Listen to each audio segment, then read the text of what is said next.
Hello, MGTOW. Hello, men. This is Howard Dare. Thanks for stopping by. So, I want to talk about why men feel so alone. Because this is part of a set of conditioning, treatment, indoctrination of the men that enables their control further down the road. Men are, in fact, not merely starved of affection, they are starved of the very things that they need all throughout life. To simply get by in life. I don't mean to put it too harshly, but they are neglected, even as children, as infants. You know, I sometimes go out to some of the malls in my area, and I see families moving around. But to be honest with you, it's really just a mother and her children. And what I see is usually about 2 or 3 girls with 1 boy. And there are no boys walking around the mall in groups. It's just girls and the single families. And the girls look healthy. They look well taken care of. They look confident. They look bright-eyed. They walk with a purpose.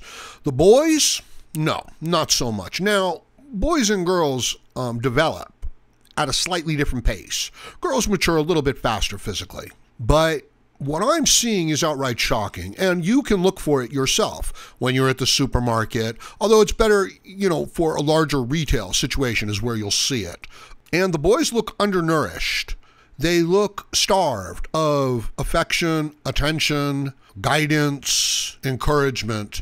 They look utterly lost, and it reflects physically upon them. And, I'm suggesting that when the mother looks into the face of her female child, there is a bond that takes place and that she nurtures and takes care of the female child. But when she looks into the male baby's face, the male is looking at, the baby boy is looking at fire trucks and balls and cubes, and he wants to get up and run. They don't form the same type of bond. And then when we exist, and we do exist in a society that portrays the male as an oppressor, and the men go along with it in order to please the women, because that's what you do in a civilized society. You take consideration of their fifis. So the boys are stunted. They're neglected as infants, as toddlers, as children. So they have a lot of trouble coming into school. And of course, it's all female teachers. And you know that they treat the girl students much better. This is fundamental. This is systemic. This is built in, okay? This is what we've been doing for 50 years now. And now it's to the point where boys aren't even allowed to be boys. This is why sexual identity is under attack. This is why identity itself is under attack. So moving through early education, the boys are belittled and shamed, and they don't develop socially as quickly as the girls. But it wouldn't matter because their qualities, taking chances, being curious, wanting to be physically engaged with things, learning by doing, experimenting, exploring, this type of behavior is considered toxic right from the start. Check your privilege. Be a good little boy. So it's this pattern of behavior. So imagine all the developmental problems, both physical, mental, psychological, that the little boys already have in early elementary school. How could they not? And you can witness this. Go out in public, look at the young families. See how far the boys are lagging behind. Go to the park and watch the Little League this season. And you know what you'll see? A lot of girls playing Little League baseball. You know what you won't see? Any boys playing Little League baseball. Maybe you'll see one team, I don't know, but I doubt it. But you'll see 10 or 20 teams of the little girls. Soon, you can go to a Boy Scouts meeting and you won't see any little boys. You'll just see all little girls in the Boy Scouts. So understand this pattern, the ideas of feminism, the ideas of shaming your honorable, rule-based, hard-working men of the civilization. That's all it takes. That's who's under attack. Realize that. It's the men within the countries that follow the rules, that work hard, that are honorable men, that want to appease the women so that they can win their cooperation and raise a family. But the women, they don't need the men anymore. They've got the state, they've got identity politics, they have playing the victim. They have pretending to be oppressed. And they can control the local men of their population because those men love them. Those men are bonded to them. But the women are not bonded to the men. And it's very difficult for the mother to bond to the male child. The male child is busy. He's going out and doing things already. You know, he's distracted. He's physical. It'll happen for a little while, but not for long. So the mother has to make that effort, and most don't. Mine didn't.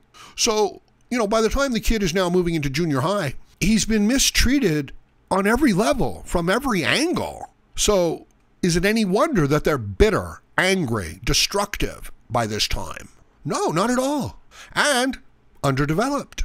The girls are moving ahead very well because the girls are being given good grades because they are being graded on the very type of behavior that they exhibit naturally. This is happening in the workplace too. So say that the young man makes it out of high school and he's even able to get a job. What are his skills? Mathematics?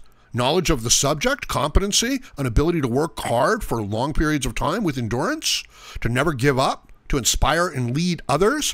What worth are those skills in the modern workplace? They're not. They are worthless. As a matter of fact, they are a sign of privilege. You will offend people if you demonstrate that. What you need in the modern workplace is the ability to get along with a group, is to make sure that you don't make anybody feel bad, is to make sure that, you know, you compliment and that we're all equal and that we're all the same and that nobody's better than anybody else. These are the qualities that women value in the workplace. Certainly not the qualities of the boy. So I guess the boy can just be an entrepreneur and go his own way. Well, he certainly isn't prepared for that, is he? And he certainly hasn't been taught how to do that, has he? You know what he's been taught to do? To worship women in every possible way. To actually think that his life is about getting together with a woman. Tell me if I'm lying. Tell me if that's not what they taught you. Tell me if that's not what you're thinking. Leave a comment, you know, that says, no, I don't believe that. You know that's what you were taught. Now, you may have grown out of it. You may have come to accept it. But I will tell you, you can't deny the way you feel. You feel what you feel. You don't have to be, you know, you can put it aside, you can overcome it, but it is what it is. And when you live in a world where everybody looks down their nose at you, as they do towards the native men, the oppressors, the exploiters, you know, every day I look through my comment section. And I'll be honest with you, I really appreciate the support, but I get a lot of negative comments too. Every day I encounter several comments which suggest that a man should not have to work and earn his way in the world because he believes that my ancestors cheated his ancestors and that therefore I owe him something. If I go through and look around on YouTube for live streams and things like that, every day I will find, and this is the subject. Some of you who understand objectivist philosophy will understand how toxic and poisoning that is and why that ideology is so unhealthy for the individual and for the society. A man, large groups of people actually sitting around and thinking that complete strangers who have done nothing to them owe them money, and therefore they're not going to work. Therefore, they want to be taken care of in life. What a fat, lazy, dishonest slob. Like, would you even employ somebody like that? If somebody did come to you and say, yeah, you know, I've been sitting around mooching off the system for the last 40 years, being all angry at people, making up a false threat narrative. Can I have a job sweeping up around here? You'd be like, I don't think you're going to do a good job. You know, I think that you're going to take the job and fail to do the work and then turn it on the whole system. Look, we have guys who do that straight up with MGTOW. You know what I mean? They come into MGTOW and they say, I'm looking for this. My heart is broken. And it's like, well, you know, here's some of the things, you know, that MGTOW talks about. It's like, you're not a real MGTOW. My heart is still broken. Oh, well. Grow up, take a little responsibility for your emotions. Don't be ruled by your emotions. But this is the state that the young men are reduced down to. This is what I'm talking about. They're starved for affection. They're starved for approval. They're starved for guidance. They're starved for nutrition. Sorry. Look, I need new equipment here at the Howard Dare channel, okay? My microphones are dying. I don't have the proper sound processing equipment to help out when I start getting overly excited and all crazy and screaming and stuff like that. The whole volume comes through the whole system. I don't want to use software anyway. So if you think this type of content is useful, you might want to consider supporting the Howard Dare channel through PayPal or through Patreon. I would really appreciate it, and it would help me produce more content like this. So I think you understand what I'm getting at. So I'm going to leave it at that for now. Let me know what you think about this in the comments section below. And please like, share, comment, subscribe, donate, and join me again, Howard Dare, as I plan to have more content for you. Thank you, MGTOW.